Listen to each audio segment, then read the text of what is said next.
So you were in Beijing and then in DC working on China issues at the State Department during the first Trump administration. I'd like to start off with your understanding of how China viewed the first Trump administration. During these 4 years, what did you see as Beijing's overall assessment of President Trump and his team? Well, I think the assessment of Trump at the end of the president's first term has evolved a little bit for two reasons. One is I think they viewed his first term in two parts. There was the early period where they viewed President Trump and particularly the trade channels as a transactional relationship that was seeking a deal. So while the Phase 1 agreement, unraveled for reasons that we can discuss, there was the transactional Trump, and then there was a separate period in 2020 after COVID when the Chinese concluded that because President Trump was angry at them over what happened, there was a lot more space for more ideological, perhaps, members of the cabinet to pursue agendas that maybe Trump himself was not all that aligned with, but that had a lot of consequence for Beijing at the time. But I say that's evolved a little bit, Bonnie, because I think they had also expected Biden to do a reset, and it never occurred. The tariffs stayed in place. And so now I think from a strategic perspective, they view the U.S. quote-unquote consensus on China as extending through both parties, with the differences being mainly tactical. Rick, focusing on the early period first, what type of relationship did Beijing initially seek to establish with the Trump administration? And did you see any variation in how China tried to reach out at the leadership level versus the working level? Well, I think the U.S.-China relationship is managed at a strategic level by Xi Jinping. So I think, the strategy is very disciplined on the Chinese side. It's very much top-down and not bottom-up. And so after the 2016 election, my recollection is the Chinese worked very quickly to send protocolary greetings and then to send emissaries, because what they really wanted, and I think this is going to be true today as well, is to open a channel to the new administration to understand their specific intentions. So that was the initial phase. The second phase really played out more after the new administration's decision in that transition period to accept a phone call from then Taiwan President Tsai Ing-wen. And that basically unsettled everything. And so there was a period of time between the Trump-Tsai call and February 9th, I think it was, of 2017, when things had unraveled. And they were only put together again when the president reconfirmed his adherence to the U.S. One China policy in a call with President Xi. And in these early days of China trying to reach out, what was Beijing's intention, and what was China trying to get President Trump or his new team to agree to? And did you see that evolve in the next 4 years? Yeah, absolutely. Well, I think this evolved for a number of reasons, one of which is that you had a different U.S. team in place at the beginning of the administration than later on. So, Bonnie, you'll remember the president invited Xi to Mar-a-Lago in April of that year for their first face-to-face meeting. And, in that meeting, I think that was a period of time where the Commerce Department, and particularly Wilbur Ross, who was secretary at the time, had a much more central role in the economic relationship than would be the case later. Similarly, Rex Tillerson, who was Secretary of State, was more central in setting up the architecture. So they had their meeting at Mar-a-Lago, and what emerged on the back end was a slimmed-down version, not of the old SNED or Security and Economic Dialogue framework, but rather a slimmer framework of cabinet-level meetings built around diplomacy, around economics, around law enforcement, and other issues. And this was meant to be the supporting structure to the leader-level diplomacy. But again, for reasons, we'll get into later in the podcast, that structure didn't really prove durable. So, Rick, you mentioned the trimmed-down dialogue that was formed during the Trump administration that was a lot less than the SNED. I remember the new diplomatic and security dialogue that was put in place still requires significant effort to organize, despite the fact that it involved a lot less meetings than before. But if I could shift gears a bit, I'd like to ask you about, from your perspective, what really worried Beijing the most during the first Trump administration? Were there particular periods where you felt more anxiety in U.S.-China relations? Well, I think there was certainly a lot of anxiety in 2018 after the trade war escalated. And I think just to preface this, you had two senior level engagements in the first year. You had Mar-a-Lago, and then, of course, you had President Trump's state visit to Beijing. The Chinese called it State Visit Plus. And this for them was a really big deal. It was meant to kind of solidify understandings from their view at the presidential level. But I think that was also the first time that the Chinese started to realize that the economic agenda that Trump was going to advance was really being driven less by the U.S. Commerce Department and more by then U.S. Trade Representative Bob Lighthizer. So they came out of that visit feeling like they were in a relatively improved position, at least understanding the depth of concerns on the U.S. side, that trade was going to be the major point of friction, probably less concerned in some ways about human rights and values-related issues that I think for the CCP often cut to the core of their legitimacy and their domestic and international narratives. But that's how 2017 rounds out. And then I think what happens, to sort of oversimplify a bit, is they're surprised and perhaps stunned a little bit by the tariff escalations over the course of 2018. And, some of that is also interspersed with rhetoric, which from the Chinese side, and I'm not taking a normative view on this, started to harden against the CCP itself. Vice President Pence gave a speech, I think it was in October of that year. And so you kind of alternated between these periods of stability, relative stability, and then an event or an escalation that would catch the Chinese off guard. And I think it all culminated towards the end of the year with the detention of Meng Wanzhou, the chief financial officer of Huawei, and her extradition to the U.S. So, by the time you get to 2017, the transactional view that I mentioned at the beginning, this idea that Trump, you just sort of deal with him as a business person, that was already starting to erode. But again, I think it largely held through the end of that year and ultimately through the conclusion of the Phase 1 trade deal. It's in 2020 where things took a very different turn. Rick, you mentioned already one factor that contributed to a turn in 2020, and that was COVID. But we also know that in 2020, and this was discussed by General Milley publicly, that he had responded to what he saw as concerns within China of a potential U.S. desire to attack China. And that led him to call his Chinese PLA counterpart twice, once in October 2020 and once in January 2021. Could you describe what happened during this period in 2020 that contributed to these misperceptions and this heightened Chinese anxiety about the United States? Well, I think it all started with COVID. And, of course, you had a fissure in the relationship, including at the level of, basic people-to-people ties when COVID broke out, when the U.S. barred the entry of non-U.S. citizens on medical grounds. And then the war of words began over COVID origins and China virus and all of this stuff. And so basically by that spring, the U.S. and China are in a period where the formal channels have frozen. And even the informal channels are not functioning because no one can travel. And that's where things started to unravel. So you had tit-for-tat expulsions of journalists in March of that year. And again, that story may not sound as central, but I think it is because from the Chinese perspective, they don't tend to have a lot of introspection about why U.S. concerns about press freedom and about journalist access are there. But the expulsions that they had done against, I think, a few Wall Street Journal reporters were met by the U.S. with a reciprocal move. And then the Chinese made another move. And so you had these tit-for-tats playing out in various areas of the relationship. And it got worse in July when, because of the very consequential erosion of Hong Kong's autonomy, President Trump signed an executive order ending most aspects of the preferential treatment that the U.S. had given to Hong Kong as part of the original autonomy bargain after the reversion in 97.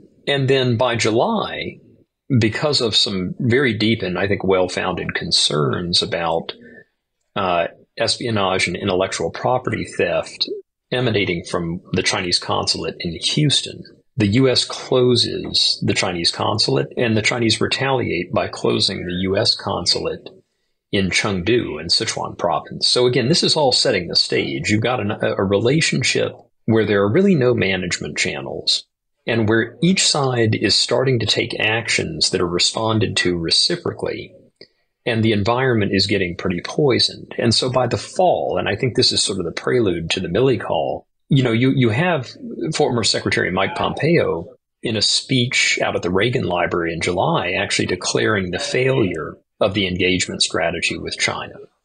And, there are a lot of things in the speech that were meant to signal that the U.S. was kind of looking around the party to Chinese citizens to press for changes in their system, or at least changes in its behavior, that I think the party saw as an attack on the system. But again, I don't, Bonnie, want to link this too directly to Milley. I think this is scene setting. I think the Milley call, my recollection of that is that the Chinese were so in isolation at this point. They were so devoid of good information in their system, they started to put one and one together and get three. And they convinced themselves somehow that the U.S. was planning a sneak attack.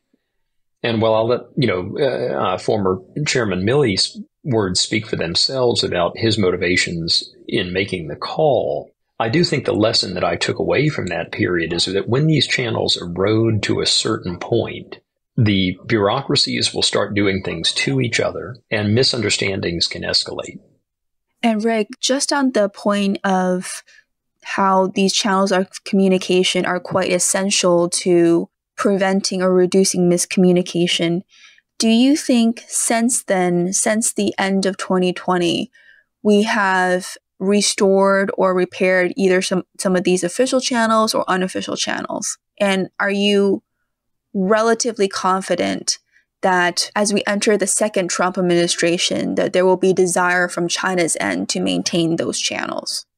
Well, I think that, a number of things have changed, but a number are consistent. I think, again, the leader level channel is the most essential one, because without leader level authorization, the U.S.-China relationship right now is at a point where no one in the Chinese system will take the initiative or feel empowered to engage a U.S. interlocutor. So everything will have to be kind of rebooted and reauthorized. The second thing is that the leader level piece of this will be key. I mean, only Xi Jinping can make that authorization. And so I think the Chinese are going to look at this picture and they're going to look for a channel, and they're eventually going to look for some leader level engagement in order to figure out, one, what the Trump administration wants. And by that, what I mean is, do they want a deal, or do they want, conversely, a sort of unilateral decoupling? And two, once they have made that evaluation, they will then, want to either make a calculus about what channels to open and preserve to negotiate, or conversely, they may well be inclined to just shut a lot of channels down if they think that the next administration's strategy is really more of a unilateral decoupling and not an effort that aims to eventually achieve a new negotiated equilibrium.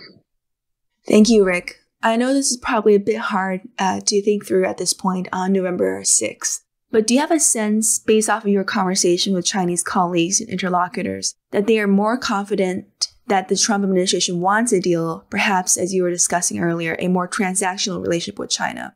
Or are Chinese experts more worried that the new Trump administration might want unilateral decoupling? Well, I think the honest answer is probably that they don't know. That they'll need to hear from the next administration in an authoritative channel. I do think that there's a lot of misinformation. I think there's a lot of analysis going on in their system, but I think there's some elements of their debate which most of us would agree with, which are that in any administration, people will matter. And so who goes into the key cabinet positions, what that means in terms of how they translate their views on the U.S.-China relationship into strategy, that will matter immensely. But I think the first step will be finding an authorized authoritative channel. And, Bonnie, I don't want to predict the future, but I do think it's entirely possible that that channel doesn't emerge until after January 20th. In addition to areas that China was worried about, did you see particular areas that China really wanted to work with the Trump administration on? And did China offer anything in terms of the types of coordination or cooperation it was seeking from the United States? From their perspective, they did. I mean, we can debate how significant it was. But I think one of the best examples, Bonnie, was when President Trump went to China in November of 2017, he didn't just talk about trade. He talked, including at his press conference with Xi Jinping, very forcefully about the impact of fentanyl and synthetic opioids on American communities. And I think the Chinese took notice. And there were a number of subsequent engagements where the Trump administration sent messages or signaled they would take strong actions. But there was also a diplomatic component that was complementary, that was run by former Senator Lamar Alexander and a bipartisan group of senators who came out to China the following year and walked the leadership through the specific actions the U.S. thought would be helpful to help stem the flow of fentanyl into the U.S. And the specific action basically was to ban fentanyl as a class of drugs, because the ease with which fentanyl producers could modify a compound slightly to get around existing law meant that if you don't ban it as a class, you're not doing anything effective. And ultimately, the Chinese took that step. And I think they did that basically in an effort to stabilize the relationship, and because they weren't eager to have the reputational sort of black mark of being seen as the supplier of fentanyl to the globe. But unfortunately, I think the nature of the drug flow evolved after that. China became the producer of precursors that were assembled and reconstituted in Mexico. And second, during that period of the downturn in the relationship, I do think that the Chinese simply didn't apply political will for a long period to addressing that challenge. Thank you, Rick. Looking at the first Trump administration as a whole, do you get a sense that as Beijing looks across those 4 years, China assesses that it came out either better positioned than before internationally or worse than before? I'm trying to understand how China looks at these 4 years as a whole and what that means for their assessment of the next 4 years. The answer to your question depends on when they form that assessment. Because if you'll recall, in 2020, the Chinese were on a little bit of a hubris high, thinking that their system had done a better job of managing COVID than anyone else. And the U.S. was, in a bit of disarray over questions of masking and testing and all of this. I think their economy was holding up reasonably well. And so I think that during that period, the Chinese assessment would probably have been that they were in a better position. But I think the more interesting question now is how that has changed. I think the Chinese today probably wouldn't put it this way, but given that their COVID strategy ultimately was seen by many in the country as a failure, or at least one that went on too long at too high a price. Given that the structural slowdown in their economy coincided with the end of the COVID period, and you had a cyclical slowdown on top of that driven by the property sector, you now have a China that I think is going through a very difficult period economically. And while I don't think that the leaders would frontally admit that their relative position is not as good, I think you see it in their behavior to some extent through the desire to stabilize ties, not just with the U.S., but with Japan, Australia, to some extent recently India, etc. And so I think that's going to be a big question going forward, is how long do these domestic Chinese drivers of the stabilization imperative persist? And to what extent are they overridden by nationalism and other factors if we end up in another period of trade escalation? Thank you. So I now want to move from the first Trump administration to the recent campaign and the elections. Rick, I wanted to get your views on what China assessed were the main differences between Vice President Harris and President Trump. And if you sense either way, that there was a Chinese preference for one U.S. presidential candidate over the other. Because if there was any preference, I think that shows a lot in terms of how they actually think about President Trump and his team. Yeah, well, I think, Bonnie, here I am a little bit sad to admit that I think the trajectory of how the Chinese leadership, and particularly Xi Jinping, see the U.S., if you go back 12 years ago to when he first entered office, it was during the aftermath of the Arab Spring. And I think we have to remember the party is in disarray. The Arab Spring in China is seen as an effort by the U.S. to topple authoritarian regimes. And another factor that I think is important in setting the stage is the impact of Vladimir Putin on Xi Jinping's thinking, because they do have frequent conversations. And I think Putin has been as big a factor as any in shaping Xi's view of the world and view of the U.S.'s ultimate intentions. So with that by way of setting the stage, you get through the end of the Obama administration, and the Trump administration, I think, is where a much darker view of the U.S. starts to ossify. And it's hard to be, too precise about when that occurred, but I think that's when this kind of fatalistic conclusion may have set in among the senior leaders in China that the U.S. and China are destined for some sort of a fissure. Now, I think you can debate whether that's one that the Chinese view as something that will be inflicted on them, or one they may well cause if ultimately they decide to retake Taiwan using force, for example. But the clear signals, the clear manifestations of that are not just in the U.S. relationship. They are in the way in which the party talk about their global role, and in the way that they talk about U.S.-China competition. Now, to the point that you're asking about during the campaign, how did they see things? Well, again, they viewed the U.S. political parties, both sides, as having basically adopted a similar strategic view of China. And therefore, from their perspective, the big questions now are tactical. What level of tariffs? Is it full decoupling or de-risking? But the intentions at this point are seen as very hostile. And that is why I think a lot of Chinese strategy at this point is built around insulating their system from geopolitical risk, or as, Jimmy Goodrich has put it in a very good recent paper, building a fortress economy and much more. Since we don't see too much differentiating between Chinese experts between the two U.S. political parties, and they seem to assess that the differences are mainly at the tactical level, are you aware of any Chinese efforts to interfere or influence the recent U.S. presidential elections? Well, I think, Bonnie, the short answer is it depends on how you define it. I think the Chinese system is always very actively asserting through propaganda and other channels a view of the U.S. political system in disarray as part of their global narrative effort to create a better, more conducive environment for the success of their model. So at one level, that's going on constantly. I think a second thing that's going on is they do a lot of cyber operations in the U.S., and I think Microsoft has had some very good analyses of what they're doing. But these operations, I think, are not necessarily about interfering in the U.S. election in the sense of how the Russians do it in support of one candidate or the other. I think these operations can often be traditional espionage. They can be cyber theft for economic gain, or they can again fit into that first category, which is the always present effort to push their narrative of the relative disadvantages of the U.S. system. And so that is more of what I have seen. The last thing I'll say on this is I do think the Chinese leadership took a decision early on not to express a view of which candidate they preferred. And so what you saw in their debates was actually a lot of debate. Different parts of the system had different views. And I think that probably was true up until the U.S. election.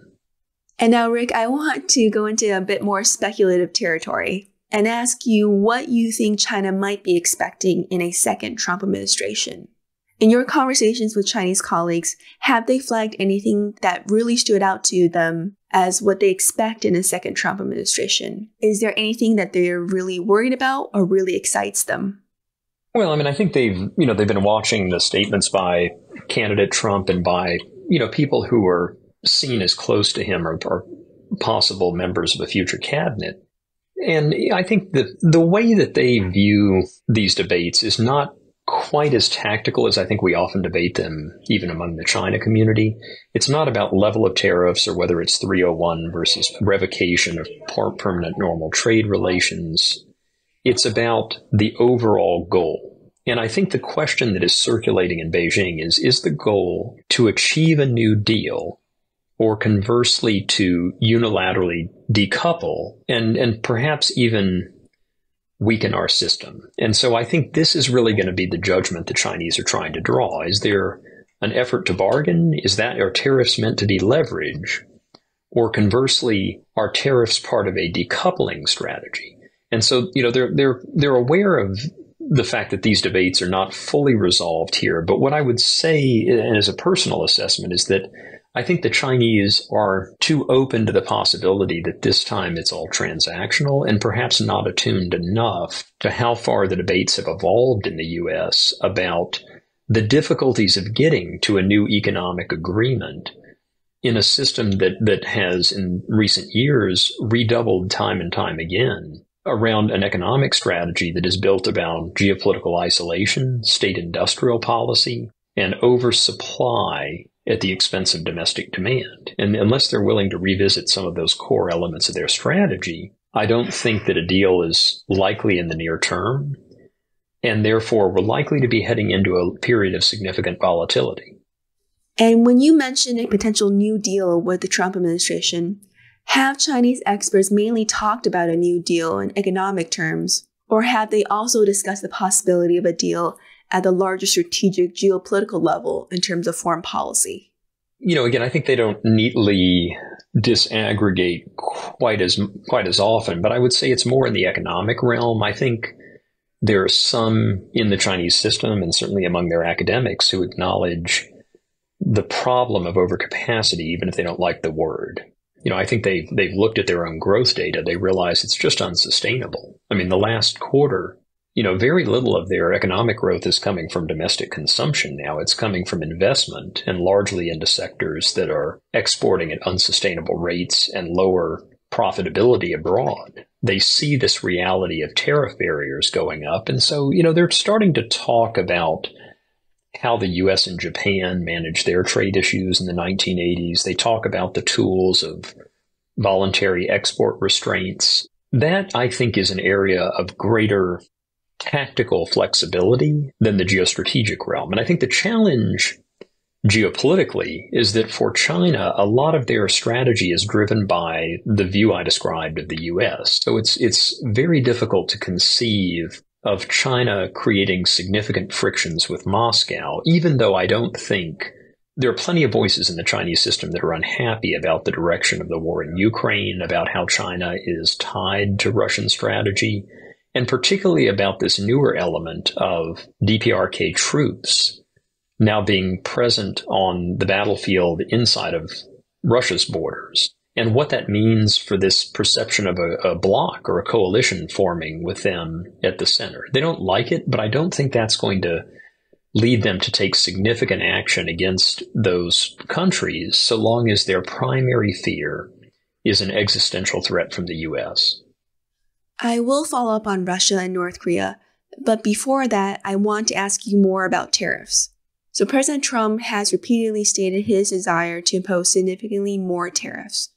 And you also mentioned that if tariffs were to be imposed, there are at least two different ways that China could interpret it, whether the tariffs are part of a new deal with China or a part of a new U.S. unilateral effort to decouple.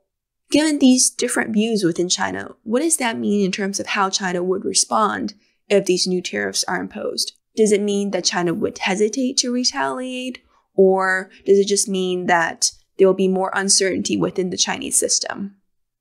Well, I think they are very reactive to U.S. tactical moves. So they will wait. They will not act on the basis of what they think is coming. They'll prepare. But I don't think we're going to know China's retaliatory decision-making until China first sees the Trump administration's first actual moves. But Bonnie, I think before we get to the retaliation piece, we also have to back up to the bigger picture. The Chinese, I think, have been preparing at a certain level for decoupling for years now. In fact, they've been driving it in parts of the ICT sector.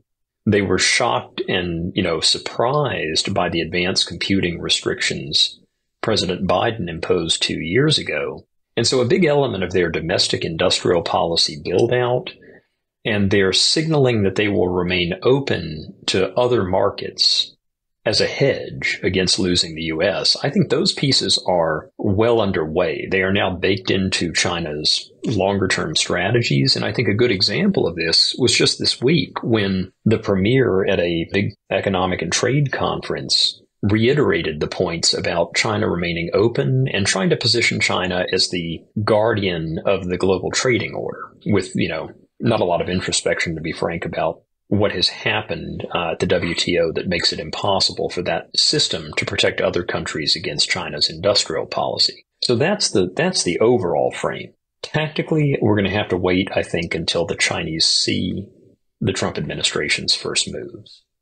And switching gears to Russia and North Korea, I think we still need to see how President Trump's Ukraine policies unfold. But assuming that the United States shifts our position on Ukraine and we try to end the conflict there as soon as possible, and also at the same time we're reaching out to Russia, how would all of these moves cause reassessment in China? How does it actually matter, or how much does it matter in terms of China's overall thinking of its relationship vis-a-vis the United States and its foreign policy orientation? My sense is that, China probably doesn't mind the U.S. being bogged down in the Middle East, or to some extent having to channel resources militarily to a European battlefront. But I do think that there are deep misgivings in various parts of the Chinese system about the war in Ukraine and about how that has affected China's relations with Europe. I just don't think they've gotten to a point where the Chinese are feeling that they're in a hurting stalemate. I mean, the Europeans have not been thus far willing to inflict significant pain on China through sanctions against dual-use transfers or even through the trade channel. In fact, the negotiations over electric vehicles have ended up at a level of tariff that is not trade prohibitive, so China will still be able to export. So I think there are a lot of factors that go into China's Ukraine policy beyond just the U.S. But my sense is they will want to be involved in whatever peace mechanism emerges. They will not want to be seen as aligning against Russia, although they might be willing to use their channels to bound elements of the conflict, such as how far DPRK troops are allowed to go now that they're on Russian soil. But my sense is that, there will be multiple factors that play into Beijing's thinking, not just the question of U.S. strategy. And would the U.S. reaching out to Russia and the shift in our position on Ukraine, would that in any way change China's assessment that it needs to continue to deepen its strategic relationship with Russia? Yeah, although I'm not sure at this point how much further you go. China has rebuilt through, dual-use transfers, the Russian defense establishment, to a degree that it has not just changed the dynamics on the Ukraine battlefield. This is going to be an issue for European security for years to come. So, I think it's not a formal mutual defense treaty, but I think the depth of the China-Russia relationship at this point is pretty profound. Rick, you mentioned North Korea a couple of times, and there's a lot of development on this front. And it seems that China is uneasy about the growing Russia and North Korea relationship. Is there any worry in China that in the next couple of years, under a second Trump administration, that we might see NATO expanding to the Indo-Pacific? Well, I think you've hit on the real key concern. It's the idea that there could be an Asian NATO or NATO expansion to Asia, but it's really from the Chinese perspective, the last couple of years, they may feel some trends have worked in their favor geopolitically. Certainly the value they have leveraged from the tragedy in Gaza in parts of the global south, but it's in their own neighborhood where trends are moving arguably in the wrong direction. What they see in their own neighborhood is the enhancement of some existing structures, the Quad among them, and the creation of new ones, whether it's the trilateral mechanisms between Tokyo and Seoul or between Tokyo and Manila in the U.S. or AUKUS itself. And so you see this arc of new and existing but repurposed mechanisms that looks to China as if it's a containment effort in their backyard. And I think where the DPRK fits in is both in terms of their traditional concerns about the risk of, nuclear saber rattling on the peninsula and how it could affect the behavior of the ROK in Japan, but also more broadly, whether the perception of a growing bloc between the DPRK, Russia, and China gives additional oxygen to the broader Asian NATO containment effort. So I think they've got concerns at both levels. I think where the new troop deployment comes in is that my sense, and I could be wrong, is that the Chinese, again, are very much aligned with Russia on Ukraine, but they're not consulted on every tactical decision. And with the DPRK, they've never felt confident in their influence over an unpredictable and mercurial leadership. So the Chinese don't like the feeling that they've lost control. And I think they really at this point are anxious about making sure that they are dealt in to whatever is happening between Moscow and Pyongyang, whether it's technology for weapons deals or now the deployment of North Korean troops on Russian soil. And Rick, one issue that we haven't discussed is Taiwan. President Trump has said a number of things about Taiwan on the campaign trail, including the use of tariffs to deal with potential Chinese military operations around Taiwan. Trump's advisors have also taken different positions on Taiwan. What does China expect of President Trump with respect to its Taiwan policy? I think this is an issue on which the Chinese are probably still debating aspects, but my sense is that they don't ultimately believe that the U.S. will play Taiwan as a transactional card for reasons that actually don't have that much to do with Taiwan itself. I would really go back to the Joint Comprehensive Plan of Action over Iran that the Obama administration struck, and that later the Trump administration moved away from. And the reason I mention the JCPOA in this context is that I think among the Chinese leadership, they formed a view, and I've heard this from a number of people in their system, that if you enter into an agreement with a U.S. administration that falls outside of the U.S. foreign policy consensus, it won't be durable between administrations. And so the linkage to Taiwan is interesting because I've heard a number of people say, and these may just be isolated views in their system, but I do think they reflect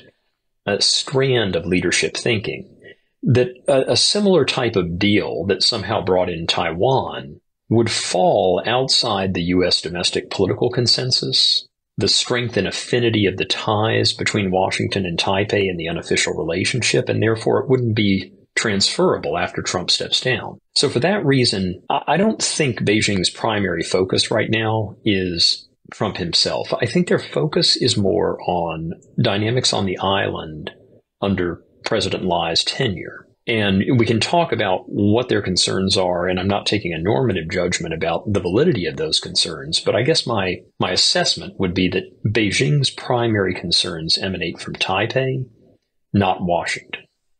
Fascinating. Thank you, Rick. I do want to ask you one final question on what you predict in terms of next steps from Beijing. But before that, I also wanted to get your sense of, obviously we haven't seen the full House results yet, but we're seeing a likely Republican control of the Senate. To what extent will the final makeup of the House or the Senate impact China's assessment of the second Trump administration? I have to say, Bonnie, I think the Chinese system doesn't understand Congress all that well. I think they tend to overestimate the likelihood of a given bill passing into law. They don't like the narratives, particularly that are coming from the House Select Committee. But I think if I were to view that question more objectively, the one key issue will be that if the Republicans control both the House and the Senate, is there a serious move to repeal PNTR, permanent normal trade relations, legislatively?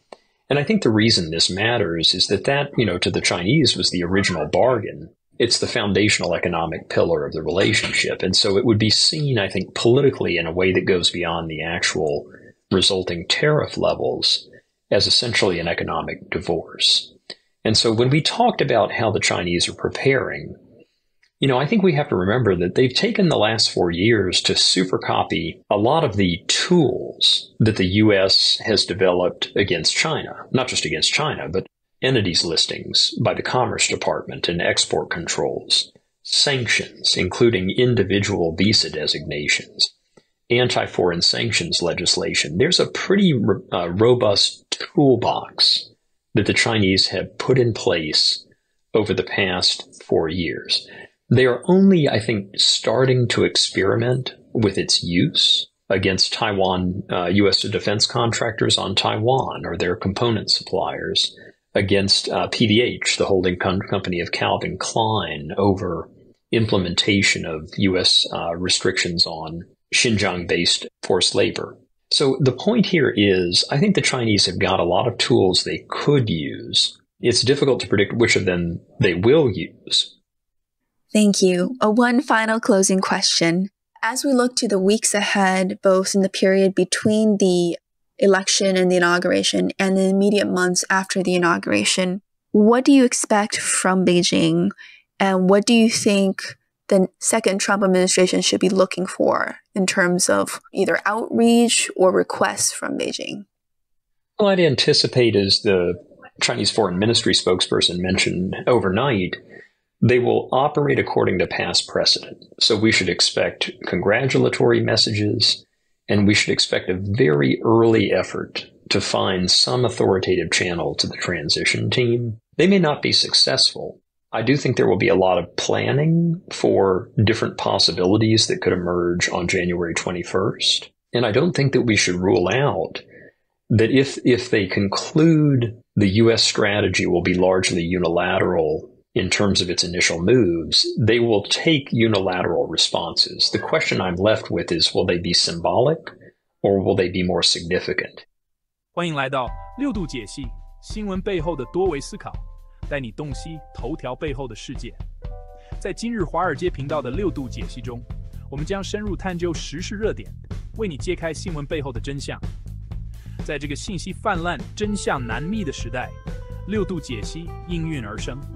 我运用海量数据、人工智能整合以及专家观点，层层剥析每个故事，通过实时背景数据挖掘，确保你获得全面的新闻资讯。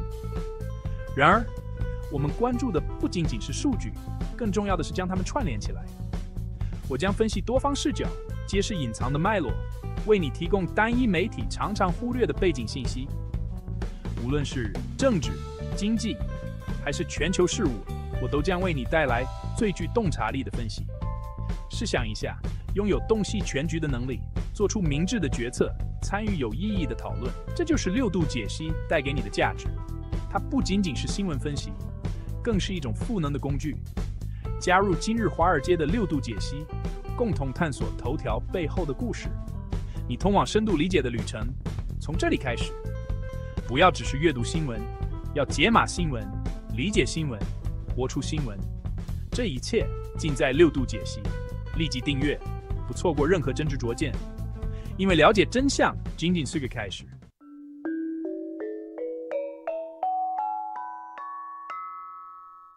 接下来我们看到，不管是这个人大常委会今年这个本周的周五会有更多的结果，还是明年的这个年会那么预算里面到底发行多少的国债呀、地方专项债呀，包括地方现有的债务问题，那么这呢可能是重组债务第一步最重要的一点基石。而在刺激增量和改革稳信心这一方面呢，现在大家似乎还处于某一种观望的状态。这里邢思想也特别介绍很多企业家还有西方的长线投资者经历过过去几年的起伏之后现在不见兔子不撒鹰，希望呢看到措施之后再决定是不是对于中国投资的态度要变化。而邢自强也判断，如果解决3D 问题的进度条再快一点，那么整个信心的恢复就更好一些。我们再来回到刚才谈到的一点，就是9月份的这个政策转折到底是怎样的一个契机触动了大摩这个有关于民生指数感知的相关的变化。邢自强就介绍到说我们看到其实像日本通缩期间的时候，那么大家可能一般上会有这样的一种想法那个通缩也好房地产价格下跌也好房市不振也好那肯定是中高收入阶层更惨。但实际上从1995年日本正式迈入通缩之后，持续几十年，最惨的反而是收入占最下层的1/3的这样的一个群体那么他们的收入下滑是最快的。而同时呢，邢自强也提到，这个现在呢，有关于通缩对于经济的危害，决策层似乎是形成了某一种我们叫做共识。因为你如果最终要保障你的基本盘，通缩跟这个目标是背道而驰的。所以邢自强和他的团队就判断，触发这个转变其实是民生，而为了民生要出台很多的政策，才能够打破通缩的循环，最终实现好转。不会因为某一个单季的季度 GDP 数字到了5到了6，大家工作就好找了，民生就全面好转了。这个需要一定时间的传导。而在邢自强看来，最重视的这一些所谓底层基本盘的民生问题，现在还没有受到这一波政策红利的传导，因此之后一定会储备第二波的政策。这就涉及到了邢自强和他的团队现在一个非常重要的判断。最近我们看到一系列财政和改革政策方面的配合，很多人都纠结说这是不是短期托底呀，就是为了4季度保五。那如果的确是短期托底的话呢，信心可能就不足。但是如果按照大摩的这个模型啊，它不仅仅是托底，而是为了改变决策层我们叫做通缩认知深化之后的对于民生影响的之前的判断。那么如果的确是按照大摩这个逻辑，那么现在看来托底之后还会有第二波的储备政策。同时邢自强也讲到，之前中国的政策有3大定式思维定式。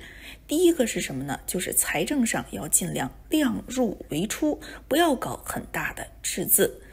但其实现在我们也之前为大家讲过，各国基本都已经放弃了赤字率必须要压在3%以内的这一种做法了，而且中国的这个中央的资产负债表是完全可以承受的，因此呢，把这一块扩大现在呢似乎是在决策层形成了某一种口径上的松动。第二大思维定式是什么呢？就是说，即使传统上拉大这个赤字做刺激措施，决策层呢普遍把它放在了供给端搞建设基建，投资于产能。为什么呢？认为这样可以形成生产力，可以形成长期的资产。但是现在对于中国而言，这个情况已经变了，城市化速度已经放慢了，整个基建已经进入饱和期了。现在海外又是逆全球化，这个时候如果你再去用传统的刺激基建的这种方法来刺激产能的话，那么你就可能导致更严峻的产能过剩式的通缩问题，让本来需要解决的通缩问题可能还更加严重了。而相反直接用于解决老百姓后顾之忧在消费端的这一些刺激，那么乘数效应可能会更大一些。第三也有这样的一个思维定式是什么呢？就是道德风险。几个方面的道德风险。第一，福利太好了，养懒汉了，大家没有竞争力了。但是在邢自强看来，很多的这些底层老百姓和农民工基本的福利保障都没有，你哪有什么给点钱就养懒汉这样的一个程度现在更多的问题是保障不足是需要扩张的。还有一个所谓的这个道德风险是什么呢？就是说一般国家而言富人的储蓄率是比较高的，穷人的储蓄率是比较低的。那么穷人呢是存不下来钱的。但是在中国非常有意思是什么呢？就是农民工的储蓄率非常高，农民工的储蓄率是40%，而中国全国平均的居民储蓄率只有32%。那这个侧面反映的是什么呢？就是说中国的社保医保等等等等，对于他们的覆盖在整个全国相比可能是比较低的，他们反而是最有后顾之忧的这一部分，因此不断的存钱。从这个角度来看呢，所谓这个道德风险的担忧其实呢这个思维定式也必须要打破更有可能对于现在的低收入群体来说并不适宜。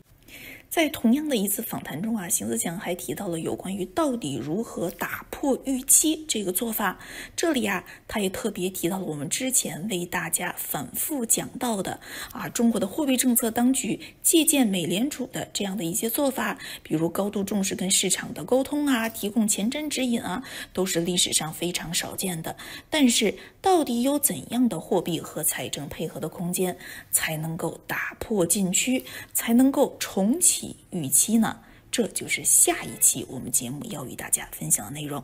好了，以上就是本期节目的全部内容。我们也请何明先生来谈一谈大摩的这一位首席经济学家对于基本盘是促动政策变化的核心要义这样的一波分析到底是否正确。当然西方的这种保证体系是不是养了一些懒人呢？是不是出现了福利的这种浪费呢？固然是存在的，但是这并不等于一个国家发展到一定程度之后它需要了这个基本上的社会保障譬如说老人，譬如说残疾人，或者说呢你在正常的生活中间，如果一时遇到了困难，比如说失去了工作比如说这个其他方面生活方面出现的问题如果有了一个基本上的一个保障就使你的人生呢不至于那么绝望不至于那么的恐慌所以社会保障体系的建立是中国的这一步的经济调整中间的最重的一个环节至于保障到什么程度避免养懒人避免这个国家的财政过度的往这个社会福利上面这个倾斜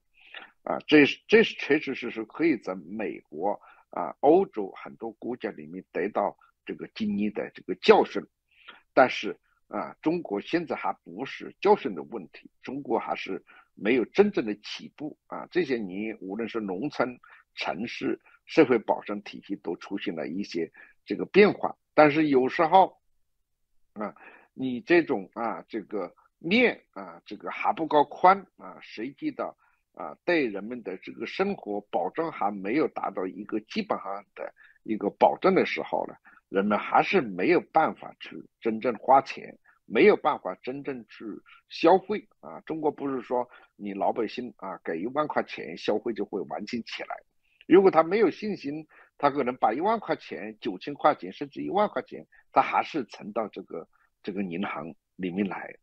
所以怎么样老百姓恢复信心，可能还不是一个意识形态的问题。老百姓恢复信心的是，他要真正感觉到生活得到一种安宁，一个基础性的一个保障。所以当然习近平提出来了，不能养懒汉，不可能像北欧那么好的这个福利制度，那是不可能。但是中国基础性的社会保障体系是必须要建立起来的。而且呢，讲到中国的这一次的经济刺激，有的人希望马上就是一个宏大的这样一个经济刺激措施，但是站在中国政府的角度来讲，他要考虑到可持续性的问题，也要考虑到放水太多可能造成的这个后遗症的问题。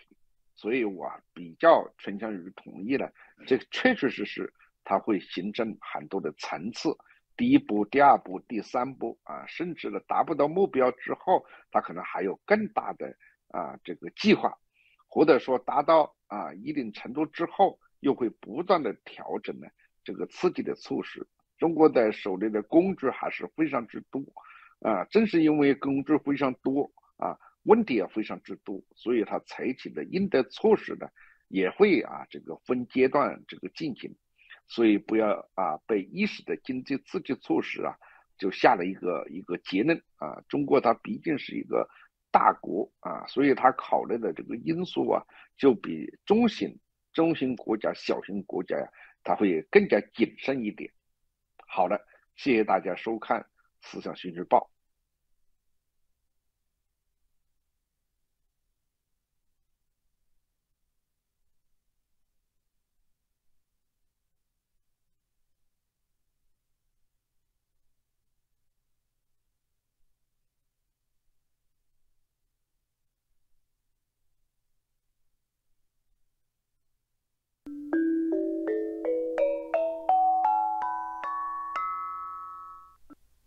观众朋友，大家好，欢迎收看今天的新风视线。美国即将上任的总统川普扬言要对中国进口商品征收最高达60%的关税，这对习近平所倡导的以制造业来引领的中国增长模式构成了严重威胁。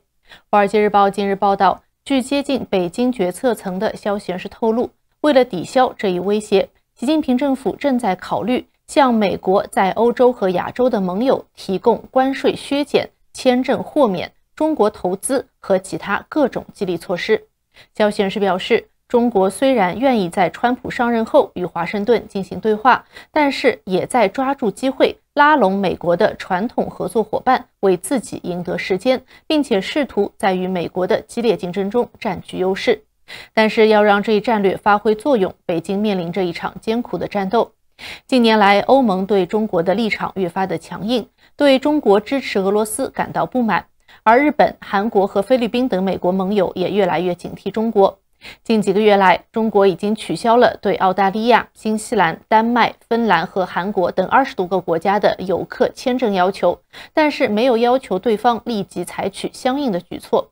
这一战略被中国称为单边开放，代表着中国领导层的一种策略转变。此前，他们都要求是互利的经济和外交交易。而据接近决策层的消息人士透露，习近平的经济主管何立峰最近在与西方商界领袖的会晤当中暗示，北京方面正在考虑在各个领域采取主动削减关税的措施，以促进外国对华投资，以及促进与欧洲和其他亚洲国家的贸易。知情人士称，重点关注的行业将包括电器和电信设备，以及海鲜和其他农产品，具体要取决于北京所瞄准的国家具体有什么。而美国的这些盟友是否会接受中国的这种好意呢？华尔街日报分析认为，欧洲领导人可能会对中国的提议持谨慎态度，因为他们不想被逼入有可能会加深欧洲与美国分歧的境地。同时，欧洲官员长期以来也一直表示，北京方面尚未兑现之前的贸易承诺。欧盟还担心扩大市场准入也可能是中国公司窃取欧洲技术的一个借口。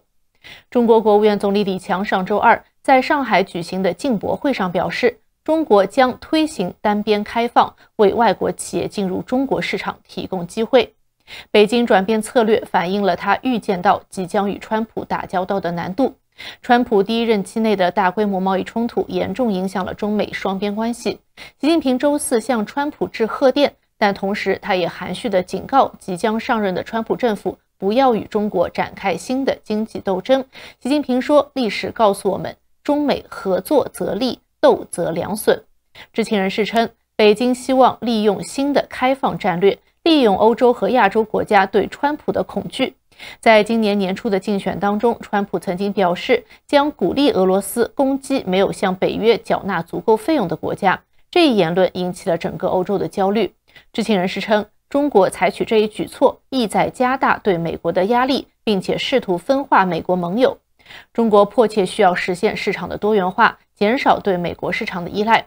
中国已经在发展中国家取得了一定进展，但如果能够扩大进入欧洲或者亚洲市场的渠道，可能会产生更加大的影响。中国领导层有人认为，川普重返白宫将为中国打开另一种机会之门。据接近中国决策层的消息人士称，在这些人看来，川普是一个反复无常的交易者，他可能会加速美国强国地位的衰落，在美国造成更多的政治和社会混乱，并且赶走拜登所赢得的盟友，这可能将有助于北京重建与欧洲和其他国家的关系。在川普的第一任期内，美国对中国进口商品征收的关税平均增加了3倍，从 3% 增至 12%。但是尽管如此，中国出口商当时仍然受益于新冠疫情期间美国的强劲需求。当时美国消费者可以直接从政府领到现金，手头可以说是比较阔绰，而且人民币当时大幅贬值，也使中国产品在海外更加的便宜。但是现在，在习近平以制造业为主导的议程的推动下，出口成为中国经济为数不多的亮点之一。这也就意味着，如果川普兑现关税承诺，对中国经济的影响可能会比他第一任期期间要大得多。一些共和党战略家表示，川普宣誓就职后很可能会开始履行这一关税承诺，重点关注中国未能完全遵守的第一阶段贸易协议，而根据这一协议，美国有权对不遵守协议的中国提高关税。麦格里中国经济学家胡伟俊估计，美国加征 60% 的关税可能会在实施后的12个月内使中国经济增长下降2个百分点。第二轮贸易战可能会终结中国目前的增长模式。今年早些时候，中国贸易官员曾经做出最后的努力，迫使欧盟放弃对中国的电动车征收关税。然而到了今年秋天，欧盟仍然将关税提高至 45%， 这是欧盟近期采取的最严厉的贸易措施。为了避免关税，北京向欧盟27国则提出了胡萝卜加大棒的政策，一边暗示他们可以对中国进行新的投资，一边又威胁对欧盟商品也要征收关税。北京和布鲁塞尔都表示将会继续谈判，试图找到关税的一个替代方案。欧洲与美国的经济关系至关重要，它对美国的出口额是其对华出口额的2倍多。然而，中国提供的更大市场准入可能会让欧盟在与川普团队进行的贸易谈判当中拥有一些筹码。为了争取欧洲领导人的支持，中国可以提供一些小的诱饵。专家指出，比如说终止去年对欧洲乳制品和猪肉产品发起的贸易调查，以及结束最近对欧洲白兰地征收的临时关税。其他措施还可能包括让欧盟国家更加容易进入中国的采购市场，并且承诺增加对欧洲国家的投资。但是莫卡托中国研究中心的专家则称，任何中国增加对欧盟投资的承诺都有可能造成欧盟成员国之间的分裂。而且欧盟最希望中国做的主要事情是：第一，采取有效措施遏制廉价商品进入欧洲市场，以及第二，停止对俄罗斯的支持。但是在这2点上，中国目前还是没有做出回应。中国会不会为了应对美国而在这2点上向欧盟退让，将是关键点。以上就是今天新风视线的全部内容，感谢您的收看。这里是华尔街电视，如果喜欢记得点赞并且订阅我们的频道，我们下期节目再见。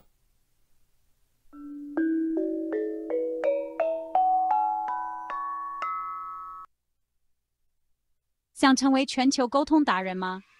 六度人工智能语音克隆技术帮你实现梦想。在这个新时代，语言障碍已成过去。我们隆重推出六度人工智能语音克隆系统，这项由欧美亚顶尖专家研发的突破性技术，让你可以克隆自己的声音，并将文字转换成145种语言和方言，提升你的个人和职业生活。想象一下，你可以在日本参加商务会议，在巴西上课，或与意大利的朋友畅聊，而这一切都用你自己的声音、他们的语言进行。操作简单，只需点击几下，无需复杂的科技知识，就能享受无缝衔接的体验，让世界向你敞开。从商务到教育，从媒体到娱乐，应用场景无处不在。企业可以更好地与全球客户建立联系，教育机构可以提供多语言学习，媒体可以创作更丰富的内容，触达更广泛的受众。今天就来体验这项革命性技术吧！访问，迈向你的声音无国界的未来。欢迎来到六度解析新闻背后的多维思考，带你洞悉头条背后的世界。在今日华尔街频道的六度解析中，我们将深入探究时事热点，为你揭开新闻背后的真相。在这个信息泛滥、真相难觅的时代，六度解析应运而生。我运用海量数据、人工智能整合以及专家观点，层层剥析每个故事，通过实时背景数据挖掘，确保你获得全面的新闻资讯。然而，我们关注的不仅仅是数据，更重要的是将它们串联起来。我将分析多方视角，揭示隐藏的脉络，为你提供单一媒体常常忽略的背景信息。无论是政治、经济，还是全球事务，我都将为你带来最具洞察力的分析。试想一下，拥有洞悉全局的能力，做出明智的决策，参与有意义的讨论，这就是六度解析带给你的价值。它不仅仅是新闻分析，更是一种赋能的工具。加入今日华尔街的六度解析，共同探索头条背后的故事。你通往深度理解的旅程，从这里开始。不要只是阅读新闻，要解码新闻，理解新闻，活出新闻。这一切尽在六度解析。立即订阅，不错过任何真知灼见。